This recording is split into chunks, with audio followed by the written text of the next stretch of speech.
dipersembahkan oleh Luwak White Coffee.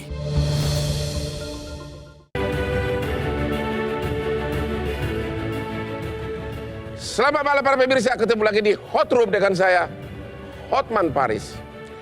Nasib PRT, pekerja rumah tangga atau ART di Indonesia, yang sampai sekarang belum ada undang-undang perlindungan hukumnya. Banyak kasus di mana banyak majikan yang sakit jiwa, banyak majikan yang kejam, banyak majikan yang melakukan pelecehan seksual terhadap PRT-nya. Tapi sampai sekarang belum ada undang-undang. Sudah 19 tahun draft RUU PPRT di DPR. Dan sudah 2,5 tahun draft RUU tersebut di meja pimpinan DPR. Tapi tidak ada yang peduli. Apalagi di tahun politik ini mungkin semakin tidak peduli. Akan tetapi tiba-tiba pagi ini Bapak Presiden Jokowi tiba-tiba bersuara agar draft RUU PPRT ini segera disahkan. Ada apa? Inilah Hot Room menuntut paripurna RUU PPRT. Saya dan pemerintah berkomitmen dan berupaya keras untuk memberikan perlindungan terhadap pekerja rumah tangga. Jumlah pekerja rumah tangga di Indonesia diperkirakan mencapai 4 juta jiwa dan rentan kehilangan hak-haknya sebagai pekerja.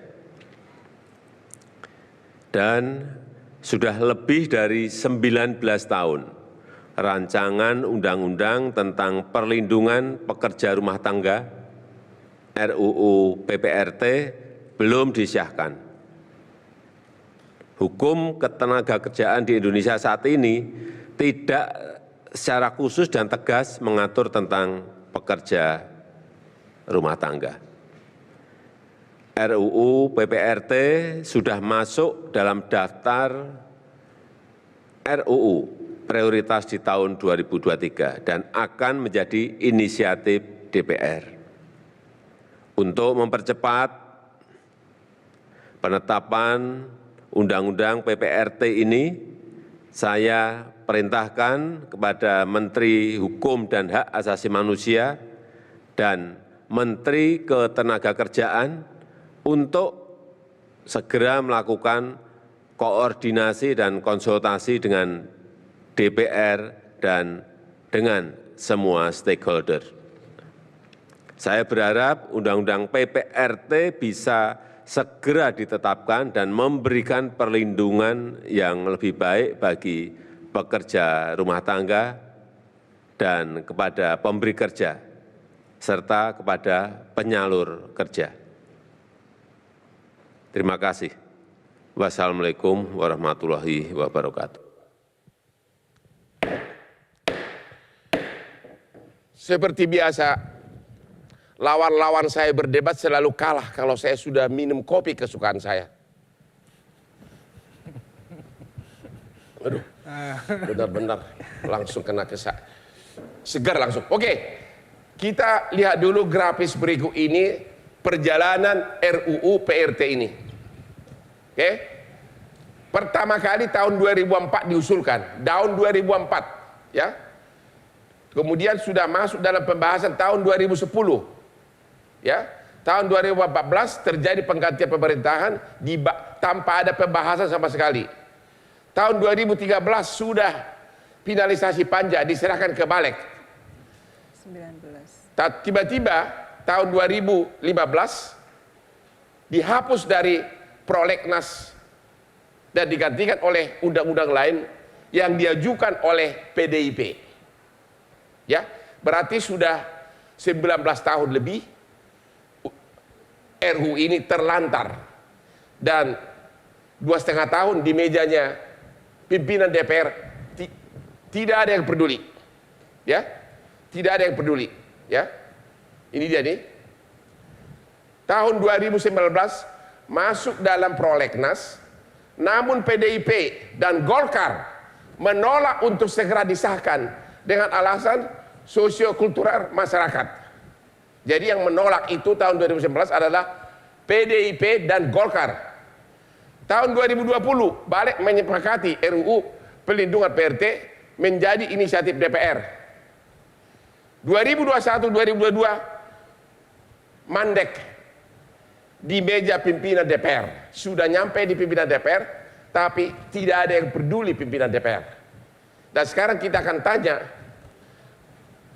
Saudara Willy ini adalah anggota DPR dari partai apa? Nasdem. Partai Nasdem. Apa jabatannya dalam kaitan dengan RUU ini? Ketua Panja.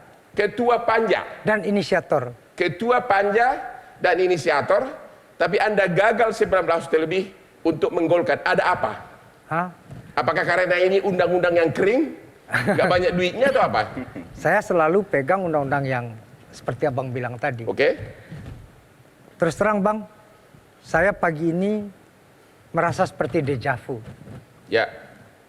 Apa yang terjadi pagi ini sama seperti apa yang disampaikan oleh Presiden Jokowi terhadap rancangan undang-undang tindak pidana kekerasan seksual. Ya. Dan Begitu Jokowi bersuara, langsung gol gitu. Ya. Oke. Dan ini tentu pertama ini kado terindah di awal tahun dari sang presiden. Kenapa baru hari ini tiba-tiba Pak Jokowi bersuara?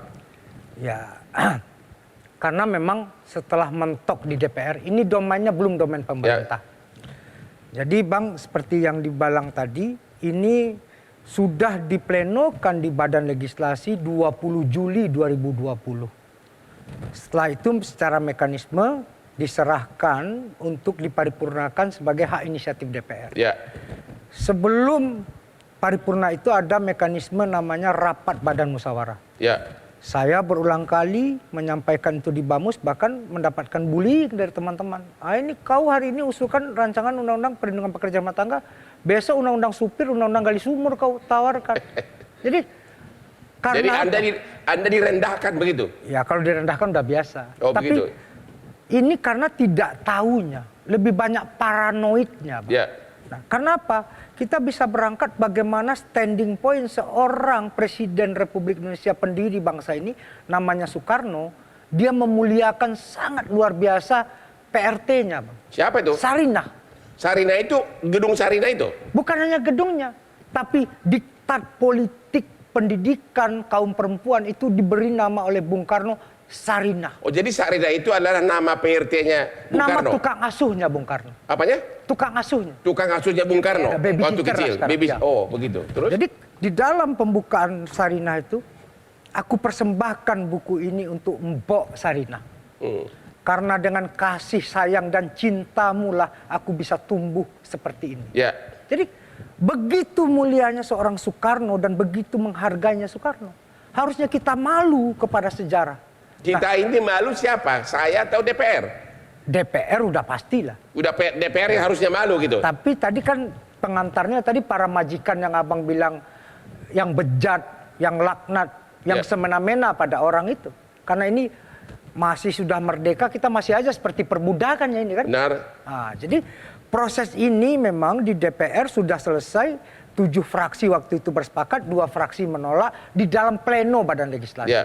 Nah, inilah terkatung-katung proses ini untuk kemudian tidak pernah diparipurnakan. Sampai teman-teman Jala PRT itu membuat sebuah statement cukup sarbet yang digantung oleh DPR. Jangan nasib RUU Perlindungan Pekerja Rumah Tangga digantung.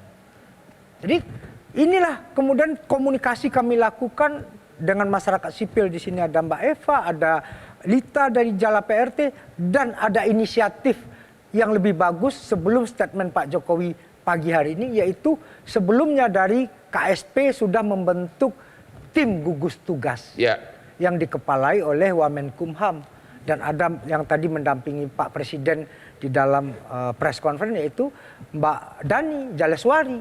Nah, komunikasi ini mentok, teman-teman ini mencoba melobi pimpinan DPR mentok, ya kita aja yang setiap hari ketemu meyakinkan ini nggak paripurna. Jadi ini tidak gagal atau terlantar di DPR karena terutama PDIP tidak setuju. Golkar tidak setuju. Pimpinan itu kolektif kolegial. Ya.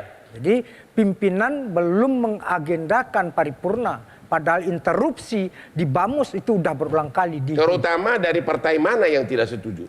Ya kalau di dalam pleno balik itu ada 2 partai. Yaitu? Ya Ya nggak usah segan-segan. PDI Perjuangan dan Partai Golkar. Jadi PDI Perjuangan sama Partai Golkar yang... Ya. Hah? Ya, 2 partai itu yang belum bersepakat di dalam pleno balik. Padahal nanti pada waktu pemilu ini PRT ini ada berapa juta ini? Dia ikut voting loh. Ya. Kalau di Indonesia hari ini ada 5 jutaan kurang lebih. 5 juta, kalau 5 juta. Di luar negeri itu buruh migran kita yang bekerja di sektor domestik kurang lebih juga sama 5 juta. Ya. Jadi pentingnya kehadiran rancangan undang-undang perlindungan pekerja rumah tangga ini tidak hanya untuk pekerja rumah tangga di dalam negeri. Tetapi abang selama ini sebagai pengacara bisa lihat buntunya diplomasi kita dengan banyaknya kasus-kasus di luar negeri karena kita belum memiliki standing point, legal standing terhadap perlindungan pekerja rumah tangga. Apakah ini draft undang-undang yang terlantar di DPR?